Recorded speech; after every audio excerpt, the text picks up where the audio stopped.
নরেন্দ্র মোদী কখনো ভাঙা রেকর্ড বাজিয়ে ক্লান্ত হন না। আজকে হলদিয়ায় মিটিং করতে গিয়ে আর একবার সেই কথাটা বললেন, যে কথাটা এর আগে কত হাজারবার উনি পশ্চিমবাংলায় এসে বলেছেন 2014 সাল থেকে। উনিও ভুলে গেছেন, আমরাও ভুলে গেছি। কি না, বিজেপি নাকি নিশ্চিত করবে তৃণমূল কংগ্রেসের সমস্ত দুর্নীতিগ্রস্তরা জেলে যাবে। मोदी की तीसरी गारंटी हर घोटाले, हर करप्शन और बेटियों के साथ हुए हर अन्याय, हर रेप केस की फाइलें खुलेगी। मोदी की चौथी गारंटी टीएमसी के राज में जिसने भी करप्शन किया है उसकी जगह जेल में होगी। আর মোদি যখন এই কথাটা বলছিলেন ঠিক সেই সময়ে জেলে সুদীপ্ত সেন ব্যাগ গোছাচ্ছিলেন।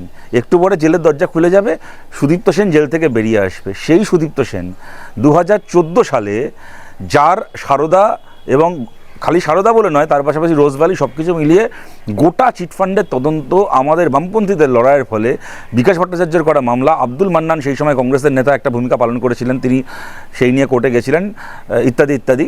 সেই সময় অরুণাভ ঘোষের মতো, প্রকাশ উপাধ্যায়ের মতো কংগ্রেসের নেতারা লড়েছিলেন, সুজন চক্রবর্তী, শ্যামল চক্রবর্তী, তাদের লড়াই ছিল। এবং সামগ্রিকভাবে এই লড়াইয়ের ফলে যে সিবিআই তদন্ত শুরু হয়েছিল, সুদীপ্ত সেন থেকে শুরু করে কুণাল ঘোষ থেকে শুরু করে, সুদীপ্ত আর কুণাল তৃণমূলের হাতে গ্রেপ্তার হয়েছিল, পরে সিবিআইকে হ্যান্ডওভার করা হয়েছিল। তারপরে সিবিআইয়ের হাতে আরও ওদিকে সুদীপ বন্দ্যোপাধ্যায় থেকে শুরু করে, মদন মিত্র থেকে শুরু করে, একটার পর একটা তৃণমূলের নেতা, সৃঞ্জয় বোস থেকে শুরু করে একের পর এক তৃণমূলের এমপি ইত্যাদি ইত্যাদি গ্রেপ্তার হলেন। এবং তারপরে গত 11 বছর ধরে, 12 বছর ধরে তদন্তের নামে সার্কাস চলল। 2019 সালেও আপনাদের মনে আছে, অমিত শাহ পশ্চিমবাংলায় সভা করতে এসে বলেছিলেন, এইবার আমরা ক্ষমতায় আসলে সারদা চোরেদের শাস্তি হবে। 2019-এ যখন অমিত শাহ যখন এই কথাটা বলছিলেন যে বিজেপি সরকার তৈরি করলে, লোকসভায় বা ভারতের সরকার তৈরি করলে সারদার অপরাধীরা শাস্তি পাবে, তখনই জিজ্ঞেস করেছিলাম যে 2014 থেকে 19 কি ভারতের সরকারটা আমার দাদু চালাচ্ছিল? 2019-এ এসে অমিত শাহ বলছেন যে এইবার আমরা সরকারে আসলে নাকি 3 মাসের মধ্যে অপরাধীদের বিচার হবে। সেই 3 মাস গেল, 2024 সাল এলো, 2024 সালে ওদের সরকার হলো। এখন 2025 সাল পার করে 26 সালের এপ্রিল মাসে দাঁড়িয়ে আছি। নতুন করে একটা লোকের গ্রেপ্তার হওয়া তো ছেড়েই দিন, শেষ গ্রেপ্তার হওয়া লোকটা সুদীপ্ত সেন। গোটা ঘটনা যাকে কেন্দ্র করে সেই সুদীপ্ত সেনও এবার যাবতীয় মামলা থেকে, 700-র ওপর মামলা ছিল, যাবতীয় মামলা থেকে বেল পেয়ে সেই সুদীপ্ত সেন আজকে জেল থেকে বেরিয়ে আসছেন। ঠিক যখন উনি জেল থেকে বেরোচ্ছেন, তখন নরেন্দ্র মোদী বলছেন ওনারা এইবার যদি আবার পশ্চিমবাংলায় যেতেন তাহলে নাকি অপরাধীদের শাস্তি হবে। আরে সারদা থেকে শুরু করে, নারদা থেকে শুরু করে, রোজভ্যালি থেকে শুরু করে, এই যাবতীয় তদন্ত, কয়লা চুরি, বালি চুরি, চাকরি চুরি, যাবতীয় তদন্ত তো আপনার হাতে সিবিআই করছে। নতুন করে এর জন্য পশ্চিমবাংলায় ক্ষমতা আসার দরকার কেন? পশ্চিমবঙ্গ পুলিশ তো তদন্তগুলো করছে না। যাবতীয় তদন্ত তো আপনার পুলিশ করছে, আপনার সিবিআই, আপনার ইডি করছে। একটা তোতা পাখি শেখানো বুলির মতো একটা কথা ওড়ে যান যে কি নাকি সমস্ত প্রমাণ লোপাট হয়ে গেছে। আচ্ছা, সারদা থেকে শুরু করে রোজভ্যালি, চাকরি চুরি, বালি চুরি, রেশন চুরি, সবের না হয় প্রমাণ লোপাট হয়ে গেছে। আচ্ছা বলুন তো, নারদার প্রমাণ লোপাট হয়েছে? নারদার ভিডিওগুলো কি নেই? নারদার যে টাকা খাওয়ার ভিডিওগুলো, শুভেন্দু অধিকারী থেকে শুরু করে, ববি হাকিম থেকে শুরু করে, তৃণমূলের এবং সেদিনের তৃণমূল, আজকের বিজেপির কিছু নেতার টাকা খাওয়ার ভিডিও, সেগুলো তো একমাত্র বিজেপির ইউটিউব চ্যানেল ছাড়া আর কোনো জায়গা থেকে ডিলিট হয়নি। সেই ভিডিওগুলো আছে তো। তারপরে বলুন তো, না ববি হাকিমের জেল হয়, না শুভেন্দুর জেল হয়, না সৌগত রায় কাকুলি হস্তস্থিতার জেলে যায়, আর না তৃণমূল থেকে বিজেপিতে যাওয়া শঙ্কুদেব পণ্ডারা জেলে যায়। সুলতান আহমেদ থেকে শুরু করে সুব্রত মুখার্জিরা তো মরে ভূত হয়ে গেল, ধরাছোঁয়ার বাইরে চলে গেল। নারদার প্রমাণ কি ডিলিট হয়ে গেছে? নারদার প্রমাণ আছে তো। আরজিকর থেকে শুরু করে একটার পর একটা ঘটনা তদন্ত তো করছেন আপনারা, আপনার হাতে সিবিআই।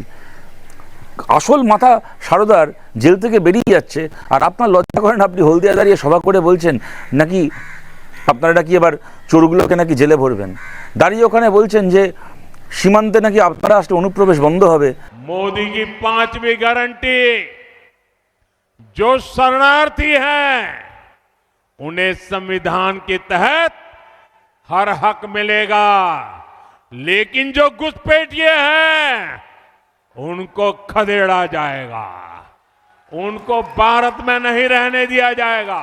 পশ্চিমবাংলা সীমান্তটা কি এই মুহূর্তে সিভিক ভলেন্টিয়াররা পাহারা দিচ্ছে? বিজেপির পশ্চিমবাংলায় সরকার হলে তখন বিএসএফ পাহারা দেবে, এখন সিভিক ভলেন্টিয়াররা পাহারা দিচ্ছে নাকি? এখন রাজ্যে বিজেপি সরকার নেই বলে আপনার বিএসএফকে বলে দেওয়া আছে যে তোমরা সীমান্তে অনুপ্রবেশ হতে দাও, তোমরা পশ্চিমবাংলা সীমান্ত দিয়ে বাইরের লোককে ভারতে ঢুকতে দাও, কেননা ওখানে এখন আমরা সরকারে আসতে পারিনি, যেহেতু বাংলার মানুষ আমাদেরকে ভোট দিয়ে আজ অব্দি কোনো দিন জেতায়নি, সেহেতু বাংলায় হোক অনুপ্রবেশ। আপনি নাকি বলছেন এখানে নাকি যারা এসছে তাদেরকে নাকি ডিপোর্ট করা হবে, পশ্চিমবাংলাতে যে অনুপ্রবেশকারীরা ঢুকে আছে তাদের নাকি ডিপোর্ট করা হবে আপনারা সরকারে আসলে। আচ্ছা, অন্য দেশ থেকে ভারতে ঢুকে আসে মানুষ দুভাবে, এক, কাঁটাতার পার করে কেউ ঢুকে আসলো, কেউ বর্ডার পার করে বেআইনিভাবে ঢুকে আসলো, এরপরে আবার কথা আসবে যে পশ্চিমবাংলা 300 কিলোমিটার কাঁটাতার নেই। আচ্ছা, কাশ্মীরে তো 1 সেন্টিমিটারও জায়গা নেই যেখানে কাঁটাতার নেই, তাও কি করে কাশ্মীর দিয়ে অনুপ্রবেশ হয়ে পেহেলগামে লোককে খুন করে জঙ্গিরা? ওখানে তো 1 সেন্টিমিটার জায়গা কাঁটাতার ছাড়া নেই।